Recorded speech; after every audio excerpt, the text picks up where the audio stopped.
فذكر بالقرآن من يخاف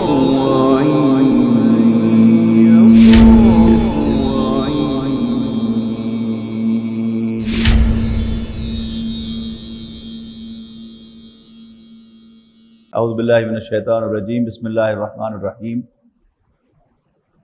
یسألونک عن الانفال قل الانفال للہ والرسول فاتقوا اللہ واصلحوا ذات بینکم واطیعوا اللہ ورسولہ ان کنتم مؤمنین۔ سورۃ آل عمران میں نے عرض کیا تھا کہ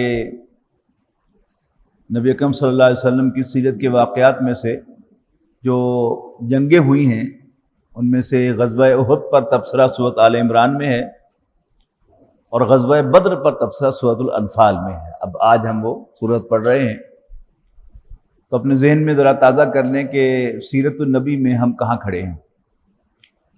نبی اکرم صلی اللہ علیہ وسلم 10 نبوی تک مکہ مکرمہ میں بنو ہاشم کی پروٹیکشن میں دین کی دعوت دیتے رہے اور نبی اکرم صلی اللہ علیہ وسلم پر کوئی باقاعدہ دست درازی نہیں ہو سکی۔ 2-1 واقعات انسٹنٹینیس نوعیت کے ہیں کہ ابو جہل نے خانہ کعبہ کے گرد جو اس کی دری تھی، اس کی چوپال تھی، اس میں اس نے کہا کہ ہے کوئی جو محمد کے گلے میں پھندا ڈالے، ہے کوئی جو اس کے منہ پر اوجری چڑھائے اونٹ کی۔ تو دونوں مرتبہ عبداللہ بن ابی معیط جو اس کے حواریوں میں سے تھا وہ اٹھا اور اس نے اس کے حکم کی پیروی کی۔ اس کے علاوہ کوئی باقاعدہ اسالٹ نبی اکرم صلی اللہ علیہ وسلم کے خلاف نہیں ہو سکا، اس لیے کہ وہ ایک قبائلی خاندانی نظام تھا اور بنو ہاشم جو آپ کا خاندان تھا یہ آپ کی پشت پر تھا، اس لیے کہ ابو طالب نبی اکرم صلی اللہ علیہ وسلم کی پشت بنائی کر رہا تھا اور اس نے سادہ لفظوں میں یہ کہہ رہا کہ خبردار ساڑے منہ میں ہاتھ لایا تھا۔ اور یہ جو خاندانی نظام ہے، قبائلی نظام ہے، اس کی کچھ باقیات آپ کو آج بھی پنجاب میں دیہاتوں کے اندر نظر آتے ہیں۔ آپ مدینہ ٹاؤن تھانے میں چلے جائیں تو پتہ بھی نہیں چلتا کہ وہ تھانہ ہے، خالی پڑا ہوتا ہے۔ لیکن آپ صدر تھانے میں جائیں، سگودا روڈ تھانے پہ جائیں، جہاں دیہات لگتے ہیں تو وہاں ہر وقت آپ کو ٹھٹ کے ٹھٹ ملتے ہیں۔ یہ کون لوگ ہوتے ہیں کہ اگر کوئی ارائی پکڑا گیا ہے تو ارائی اس کے پیچھے ہیں، کوئی راجپوت پکڑا گیا ہے تو راجپوت اس کے پیچھے ہیں، کوئی جاٹ پکڑا گیا ہے تو گاؤں کے سارے راجپوت سارے جاٹ اس کے پیچھے ہیں۔ یہ خاندانی نظام ہے۔ مکہ مکرمہ میں بھی یہ خاندانی نظام پوری طرح رائج تھا۔ نبی اکرم صلی اللہ علیہ وسلم کا تعلق بنو ہاشم سے تھا، یہ قبیلہ قریش کا ایک خاندان تھا۔ مکہ مکرمہ ایک قبیلے کا شہر تھا، اس میں یا کرشی رہ سکتا تھا یا کرشی کا غلام یا کرشی کا حلیف، کوئی چوتھا آدمی نہیں رہ سکتا تھا۔ تو 10 سال تک جب تک ابو طالب زندہ رہا تو نبی اکرم صلی اللہ علیہ وسلم کے خلاف کوئی اقدام نہیں ہو سکا۔ آپ کا تایا ابو لہب اور اس کی بیوی بڑے ہونے کے ناطے، خاندان کے بزرگ ہونے کے ناطے وہ نبی اکرم صلی اللہ علیہ وسلم پر جس حد تک ہو سکا تشدد کرتے رہے، لیکن باہر کا کوئی شخص نبی اکرم صلی اللہ علیہ وسلم کو ہاتھ نہیں لگا سکا۔ یہاں تک کہ سن 7 نبوی میں، محرم سن 7 نبوی میں قریش نے پہلے ابو طالب کو مجبور کیا کہ تم بیچ میں سے ہٹ جاؤ، محمد کو ہمارے حوالے کرو، انہوں نے نہیں کیا۔ تم بیچ میں سے ہٹ جاؤ، وہ نہیں ہٹا۔ آخر انہوں نے کہا کہ اگر تم باز نہیں آتے تو پھر ہم تمہارے پورے خاندان سے بائیکاٹ کر دیتے ہیں۔ تو اس نے کہا کر دو۔ تو محرم سن 7 نبوی سے لے کر محرم سن 10 نبوی تک یہ 3 سال کا سوشل بائیکاٹ ہے کہ جو بنو ہاشم کے خلاف کیا گیا ابو طالب کی قیادت میں۔ سن 10 نبوی میں یہ بائیکاٹ ختم ہوا اور اسی سال نبی اکرم صلی اللہ علیہ وسلم کو 2 صدموں کا سامنا کرنا پڑا، اس لیے اس سال کو عام الحزن کہتے ہیں، غم کا سال۔ ایک تو ابو طالب کا انتقال ہو گیا اور دوسرے حضرت خدیجہ رضی اللہ تعالی عنہ اللہ کو پیاری ہو گئی۔ یعنی ایک خاندانی سپورٹ تھی اور ایک گھر کی ڈھارس تھی کہ کوئی انسان تھکا ہارا پریشان حال گھر آئے اور اس کی گھر والی اس کی داد رسی کرے، اس کے غم بانٹ لے، تو انسان کا غم جو ہے وہ آدھا رہ جاتا ہے۔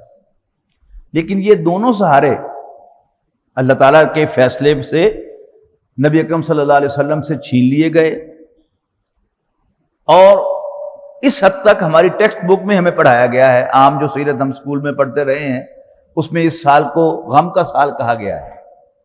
لیکن اس کے بعد جو اگلا حصہ تھا وہ مینشن نہیں ہوا۔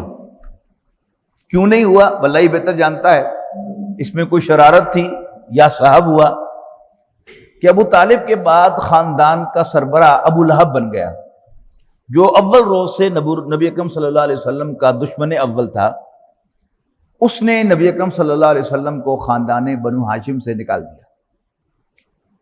اب نبی اکرم صلی اللہ علیہ وسلم مکہ مکرمہ میں نہیں رہ سکتے، آپ نے باہر نکل کر اپنے آزاد کردہ غلام زید ابن حارثہ کے ساتھ آپ فوراً مکے سے نکلے، اور ان کے ذریعے 2-3 سرداروں کو پیغام بھیجا کہ مجھے پناہ دے دو، انہوں نے پناہ نہیں دی۔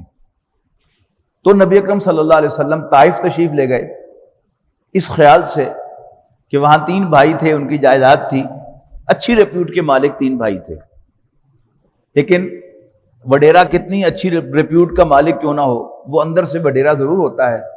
تو انہوں نے نبی اکرم صلی اللہ علیہ وسلم کے ساتھ جو کیا آپ سب کو معلوم ہے کہ آپ پر ورش تشدد پوری زندگی کا اس روز ہوا نبی اکرم صلی اللہ علیہ وسلم کے اوپر، کہ آپ کو پتھر مارے گئے، آپ کا جسم لہو لہان ہوا، کمزوری کی وجہ سے آپ اپنے پاؤں کے بل بیٹھے، 2 چھوکرے آئے، آپ کی بغل میں ہاتھ دیکھا، اٹھا کے دھکا دے دیا کہ یہاں نہیں چلو۔ زید ابن حارثہ رضی اللہ تعالی عنہ آپ کو اٹھا کر لے کے آئے ہیں ایک باغ میں، وہاں آپ کو ہوش آیا ہے، اور وہاں نبی اکرم صلی اللہ علیہ وسلم نے اللہ تعالیٰ سے مناجات کی ہے، اور پہلی ہی اور آخری مرتبہ اللہ تعالیٰ سے شکوہ کیا ہے۔ اے اللہ، میں تجھ سے شکوہ کرتا ہوں اپنے وسائل کی کمی اور قوت کی کمزوری کا۔ اے اللہ، مجھے کس کے حوالے کر دیا ہے؟ ایک ایسے دشمن کے حوالے کر دیا ہے کہ جس کے دل میں کوئی رحم نہیں ہے، اور تو نے میرا معاملہ بھی ان کے حوالے کر دیا ہے۔ لیکن یہ شکوہ میرا یا آپ کا شکوہ نہیں تھا، اللہ کے رسول صلی اللہ علیہ وسلم کا شکوہ تھا، لہذا ساتھ ہی آپ نے کہا اِن لم یکن علی غضبک فلا ابالی، اے اللہ اگر تم مجھ سے ناراض نہیں تو پھر مجھے کوئی پرواہ نہیں ہے۔ اس کے بعد نبی اکرم صلی اللہ علیہ وسلم کو اللہ تعالیٰ نے معراج کے لیے بلایا ہے، اور معراج کیا تھی اس کو بھی یعنی نبی اکرم صلی اللہ علیہ وسلم کی سیرت میں فٹ بھی کر کے دیکھیے گا۔ یعنی اگر اللہ تعالیٰ مجھ سے مشورہ کرتا، جس کی اس کو کوئی ضرورت نہیں ہے، کہ میں اپنے پیغمبر کو معراج کب کراؤں، تو میں مشورہ دیتا کہ پہلی وحی کے لیے ان کو بلایا جائے اوپر، اور غالباً آپ کا بھی یہی مشورہ ہوگا۔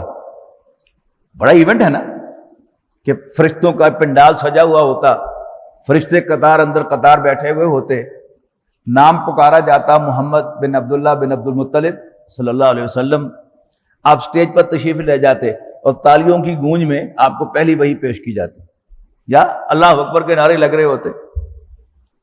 لیکن اللہ تعالیٰ کو اپنے کام کرنے خوب آتے ہیں۔ What, when and where to do، کوئی کام اللہ تعالیٰ کو خوب آتا ہے کب کرنا ہے۔ اب اللہ تعالیٰ نے بلایا نبی اکرم صلی اللہ علیہ وسلم کو، کیوں؟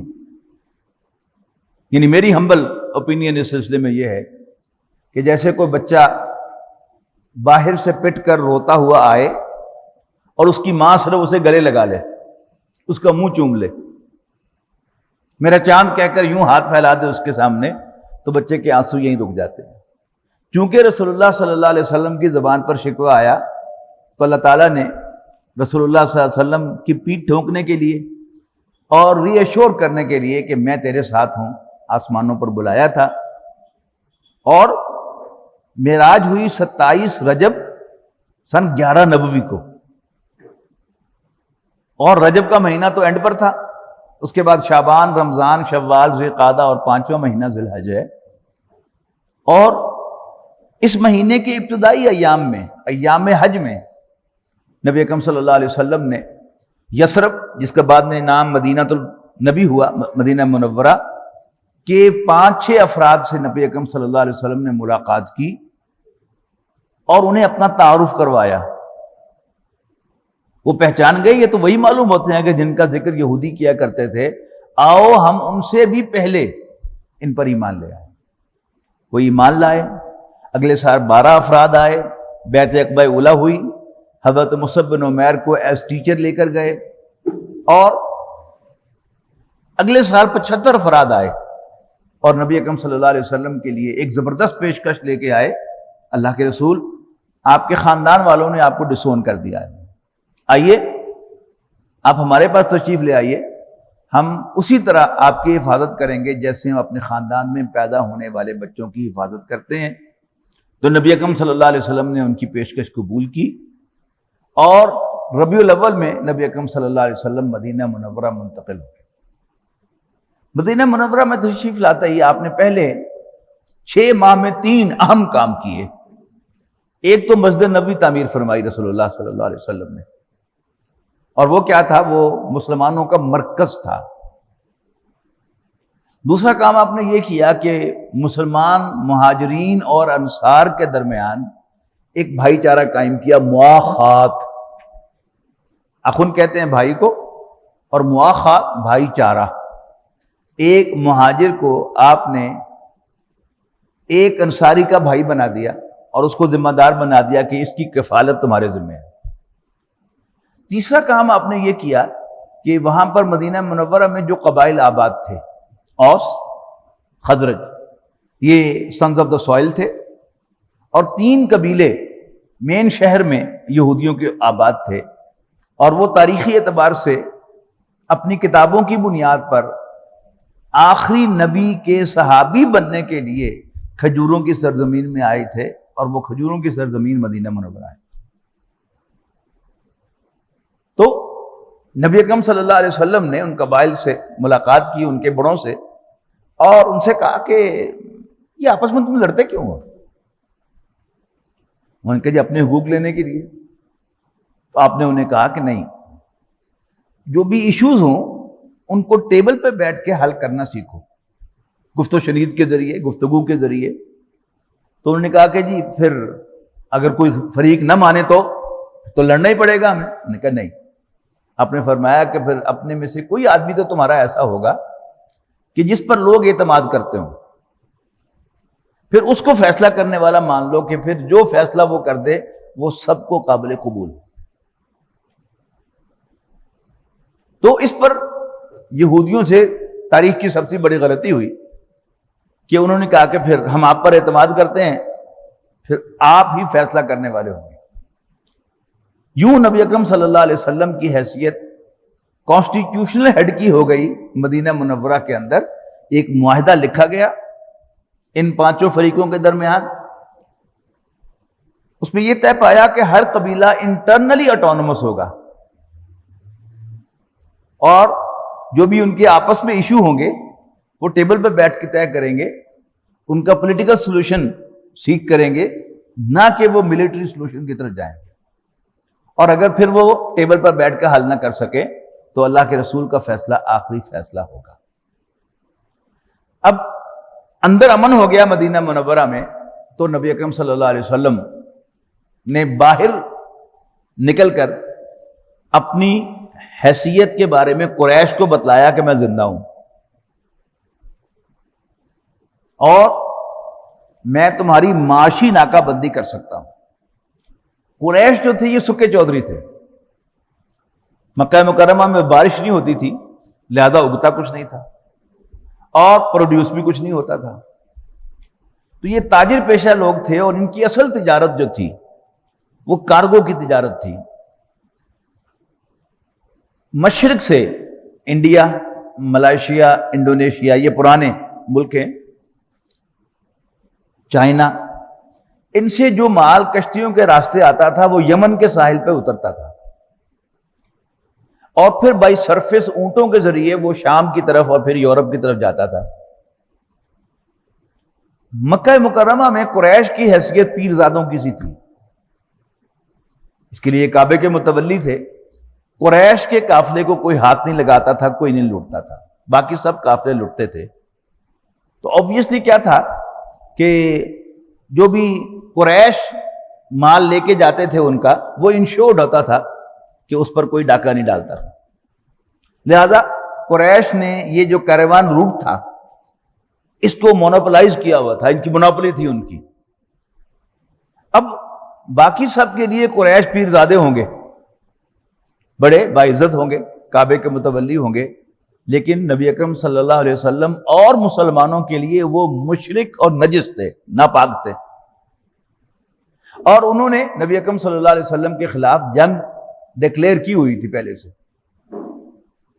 نبی اکرم صلی اللہ علیہ وسلم نے، یعنی ذہن میں کیلنڈر اپنے ساتھ ساتھ رکھیے کہ نبی اکرم صلی اللہ علیہ وسلم نے ربیع الاول میں آپ نے ہجرت فرمائی، اور پہلے 6 ماہ میں یہ 3 کام کیے، اور پھر رمضان سن 1 ہجری سے 6 ماہ کے بعد نبی اکرم صلی اللہ علیہ وسلم نے پہلی فوجی مہم روانہ فرمائی اپنے چچا حضرت حمزہ بن عبد المطلب رضی اللہ تعالیٰ عنہ کی قیادت میں۔ نبی اکرم صلی اللہ علیہ وسلم نے انہیں جھنڈا عطا کیا، خود اپنے ہاتھوں سے باندھ کر، اور انہیں بھیجا تجارتی شاہراہ پر، اور ان کی قیادت میں صرف مہاجرین شامل کیے جن کو قریش by face and by name پہچانتے تھے کہ یہ فلاں ہے فلاں ہے فلاں ہے، اور قریش کو احساس دلایا کہ میں زندہ ہوں اور میں تمہاری معاشی ناکہ بندی کر سکتا ہوں۔ اس لیے کہ وہ جو روٹ بتایا ہے میں نے آپ کو کہ یمن سے شام کی طرف، وہ اس کے تجارتی راستے جو تھے وہ مدینہ منورہ کے دائیں بائیں سے گزرتے تھے، یعنی نقشے کے اعتبار سے جنوب میں یمن ہے، پھر مکہ مکرمہ ہے، پھر مدینہ منورہ ہے، پھر اوپر شام ہے، فلسطین ہے، اور پھر سارا یورپ جو ہے وہ ادھر شروع ہو جاتا ہے۔ تو نبی اکرم صلی اللہ علیہ وسلم نے ایک احساس دلایا، اور پھر ہر مہینے ایک مہم روانہ کی حرمت والے مہینوں کو چھوڑ کر، یعنی رمضان کے بعد پھر اگلی مہم شوال میں، پھر حرمت والے مہینے آ گئے، اور اس کے بعد پھر آپ نے ایک کے بعد دوسری، دوسرے کے بعد تیسری 8 مہمیں آپ نے روانہ کی۔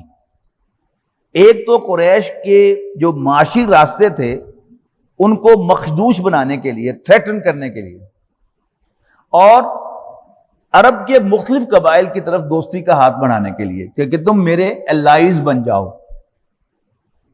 اگر کسی قبیلے نے معذرت کی کہ چونکہ آپ کی دشمنی قریش کے ساتھ ہے اور ہم قریش کو ناراض کرنا افورڈ نہیں کر سکتے، تو اگلی پیشکش کی گئی تو پھر معاہدہ کر لو کہ اگر میرے اور قریش کے درمیان کوئی جنگ ہوئی تو تم نیوٹرل رہو گے۔ تو گویا آپ نے قریش کی معاشی ناکہ بندی بھی کر دی اور ان کو پولیٹیکلی آئسولیٹ کرنے کا پروگرام بھی بنا لیا۔ اب بھی قریش بھی تو کوئی پاگل نہیں تھے، they could very well understand کہ یہ ہو کیا رہا ہے۔ نبی اکرم صلی اللہ علیہ وسلم قریش کو ابھار رہے تھے کہ یہ سانپ بل سے نکل کر باہر آئے اور پھر اس کا سر قلم کیا جائے۔ وہی ہوا کہ نبی اکرم صلی اللہ علیہ وسلم کہ جب یہ ساتھی سڑکوں پر پائے گئے اور ایک آدھ مہم کی جھڑپ بھی ہو گئی ان کی سپاہیوں کی، نبی اکرم صلی اللہ علیہ وسلم کے بھیجے ہوئے سپاہیوں کی قریش کے ساتھ، تو اس پر قریش جو ہے وہ بڑے دل میں لائے، اچھا محمد کی یہ جرأت صلی اللہ علیہ وسلم۔ تو انہوں نے ایک بہت بڑا قافلہ ترتیب دیا، ایک فنڈ ریز کیا، مہاجرین جو مال چھوڑ آئے تھے مکہ مکرمہ میں وہ لوٹ لیا، اور طے کیا کہ اس تجارتی سفر سے جو فائدہ ہوگا، جو نفع ہوگا، اس کو ہم محمد صلی اللہ علیہ وسلم اور ان کے ساتھیوں رضی اللہ عنہم کو کرش کرنے کے لیے استعمال کریں۔ نبی اکرم صلی اللہ علیہ وسلم کو بھی اس کی خبر ہو گئی، لہذا نبی اکرم صلی اللہ علیہ وسلم نے اس قافلے کو روکنے کا پروگرام بنایا۔ آپ اپنے ساتھیوں کے ساتھ مدینہ منورہ سے نکلے کہ ہم اس قافلے کو روکیں گے، لیکن اللہ تعالیٰ کو منظور نہیں تھا۔ نبی اکرم صلی اللہ علیہ وسلم کے اس تجارتی شاہراہ پر پہنچنے سے 2 دن پہلے قافلہ گزر گیا، اللہ تعالیٰ کو منظور نہیں تھا۔ پھر یہ ہوا کہ نبی اکرم صلی اللہ علیہ وسلم نے ایک اور فوجی مہم بنائی، ایک مسلمان کو 8 ساتھی دیے، اپنے ایک صحابہ میں سے ایک ساتھی کو 7 ساتھی اس کی کمانڈ میں دیے، 7 یا 8 ساتھی، اور ان کو ایک سیل لیٹر دیا کمانڈر کو کہ تم اس سمت میں چلے جاؤ، جب 2 دن کا فاصلہ طے کر لو تو میرا خط کھول کر پڑھنا اور اس کے مطابق عمل کرنا۔ انہوں نے جب خط کھولا تو اس میں کہا گیا تھا کہ تم نخلا کی وادی میں چلے جاؤ، وہاں جا کر قیام کرو اور قریش کی نقل و حرکت کو نوٹ کرتے رہو اور مجھے مطلع کرتے رہو۔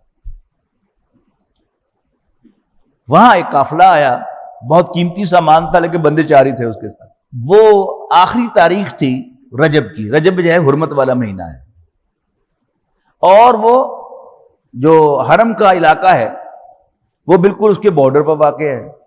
تو اب صحابہ نے مشورہ کیا کہ کیا کیا جائے، اگر ہم آج اس کو جانے دیتے ہیں تو یہ حرم کی سرزمین میں داخل ہو جائیں گے، پھر ہم ان پر ہاتھ نہیں ڈال سکیں گے، تو دونوں میں سے ایک حرمت تو ہمیں پامال کرنی پڑے گی۔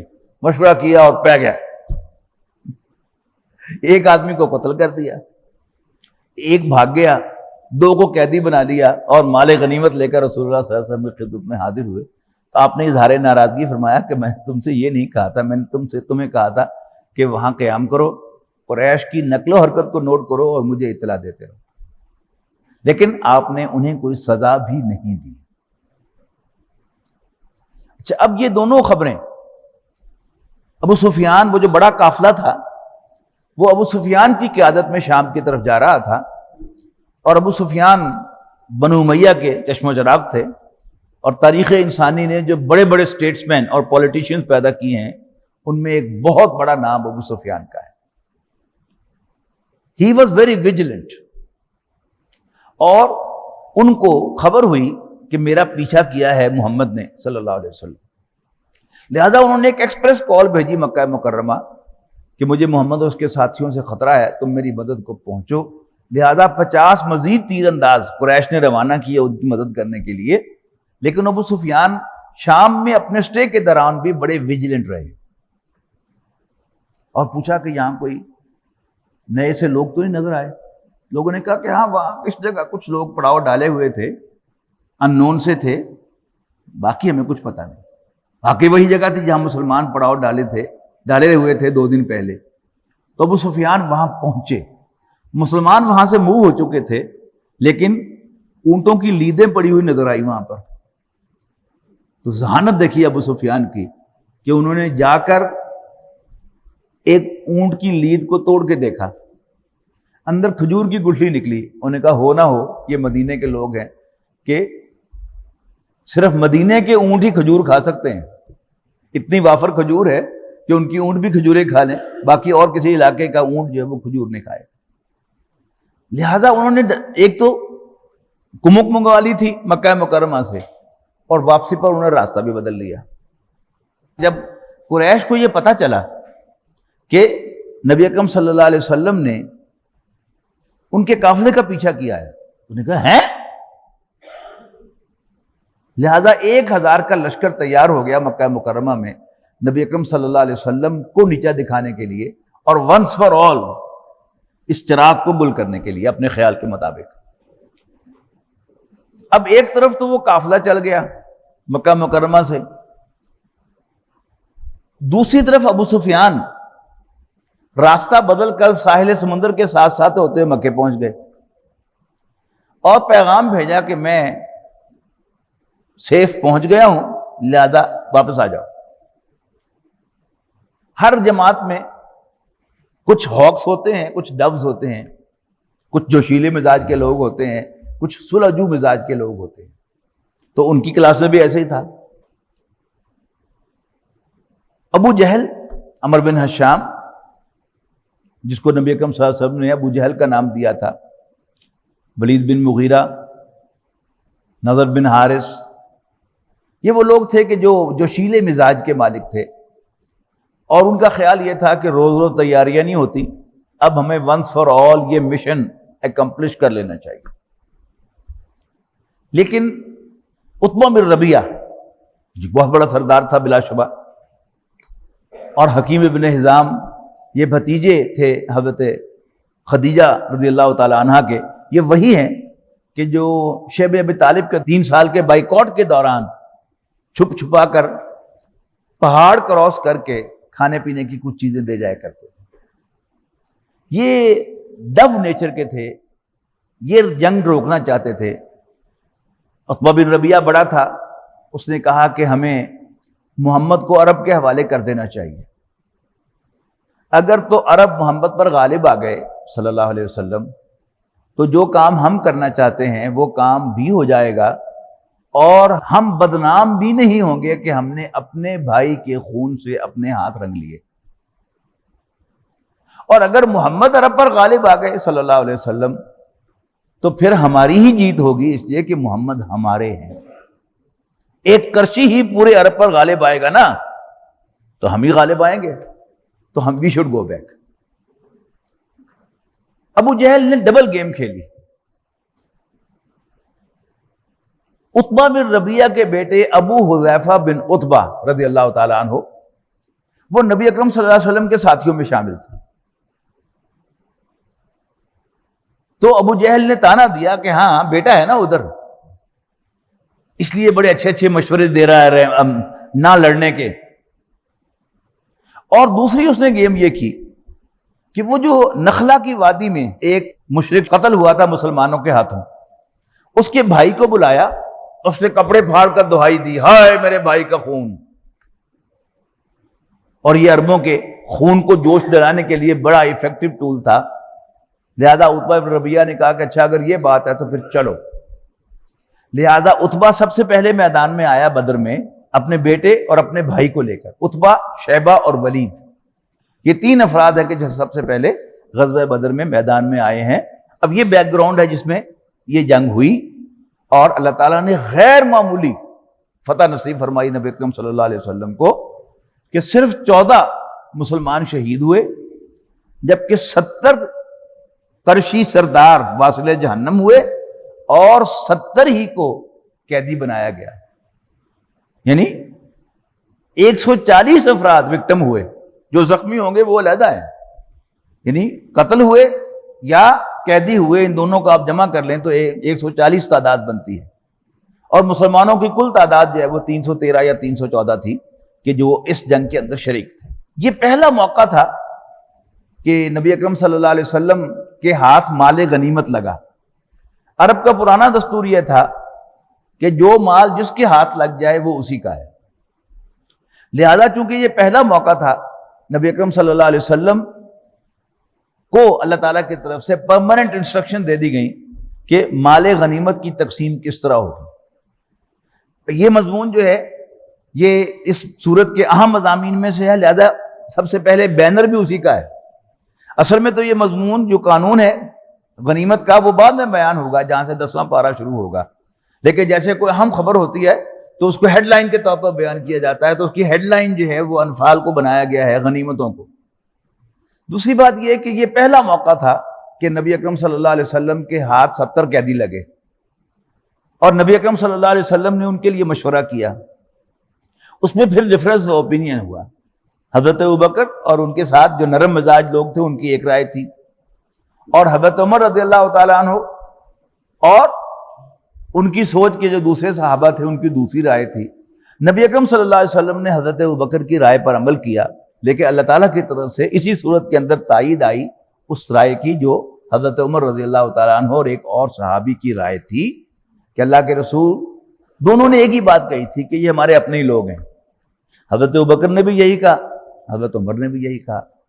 حضرت ابوبکر نے کہا کہ اپنے ہی لوگ ہیں، ہمیں بس تھوڑا بہت تاوان ان سے لے کر انہیں چھوڑ دینا چاہیے۔ کون سے پر آئے ہیں؟ حضرت عمر نے کہا کہ یہ اپنے تھے، لیکن اب ہماری جنگ اسلام اور کفر کی بنیاد پر ہوئی ہے، لہذا اب یہ ہمارے نہیں ہیں، لہذا ہم میں سے ہر شخص اپنے قریب ترین رشتہ دار کو اپنے ہاتھوں سے قتل کرے، اور نام لے لے کر کہا اللہ کے رسول آپ اپنے چچا عباس کو قتل کریں، ابوبکر اپنے فلانے کزن کو قتل کرے، میں اپنے فلانے کزن کو قتل کروں، فلاں اس کو قتل کرے، فلاں اس کو قتل کرے۔ لیکن نبی اکرم صلی اللہ علیہ وسلم نے حضرت ابوبکر کی رائے پر عمل کیا، لیکن اسی صورت میں ہم وہ آیت پڑھیں گے کہ کسی نبی کو زیب نہیں دیتا کہ اس کے ہاتھ قیدی لگیں اور وہ زمین رنگین کیے بغیر انہیں چھوڑ دیں۔ تو یہ ہے سورۃ الانفال۔ ہر صورت انوکھی صورت ہے۔ ابھی تک جو صورتیں آپ پڑھ کے آئے ہیں آپ کو تھوڑا سا اندازہ تو ہو گیا ہے کہ ہر صورت انوکھی صورت ہے، اور یہ بھی انوکھی صورت ہے۔ پہلی جنگ ہے غزوہ بدر، اور اس میں ہوا یہ کہ جب نبی اکرم صلی اللہ علیہ وسلم کے علم میں آ گیا کہ 1000 کا لشکر قریش کی طرف سے بھی آ رہا ہے، اور اللہ تعالیٰ کی طرف سے خوشخبری دے دی گئی کہ یہ دو آپ کے پاس ہیں چوائس، آپ جدھر بھی رخ کریں گے ہم آپ کو فتح تو دیں گے۔ نبی اکرم صلی اللہ علیہ وسلم نے صحابہ سے مشورہ کیا کہ ہمیں کدھر جانا چاہیے۔ پھر وہ ڈفرنس، وہ اوپینین ہوا، مہاجرین کی طرف سے بڑا زور دے کر کہا گیا کہ اللہ کے رسول ہم آپ کے ساتھ ہیں، بسم اللہ کریں آپ، اس لیے کہ وہ قریش کے ظلم و ستم کے وکٹم بھی تھے، ان کے اندر غم و غصہ بھی تھا۔ لیکن انصار ذرا خاموش تھے۔ جب بار بار نبی اکرم صلی اللہ علیہ وسلم نے کہا کہ دسو پھر کی خیال ہے، تو حضرت سعد رضی اللہ تعالیٰ عنہ جو اوس اور خزرج میں سے ایک قبیلے کے سردار تھے، انہوں نے کہا کہ یا رسول اللہ کاننا کا تانینا، اللہ کے رسول ایسا معلوم ہوتا ہے کہ آپ جو بار بار پوچھ رہے ہیں یو مین اس، تو سنیے، انا آمنا بکا وصدقناک، ہم آپ پر ایمان لا چکے ہیں اور آپ کی تصدیق کر چکے ہیں۔ اب بھول جائیے کہ بیعت عقبہ ثانیہ میں کیا طے ہوا تھا یا میثاق مدینہ میں کیا طے ہوا تھا، جو آپ کا جی چاہتا ہے آپ کریں، ہم آپ کے ساتھ۔ تو نبی اکرم صلی اللہ علیہ وسلم نے 1000 کے لشکر سے لڑنے کا پروگرام بنایا، اور پھر یہ غزوہ بدر واقع ہوا۔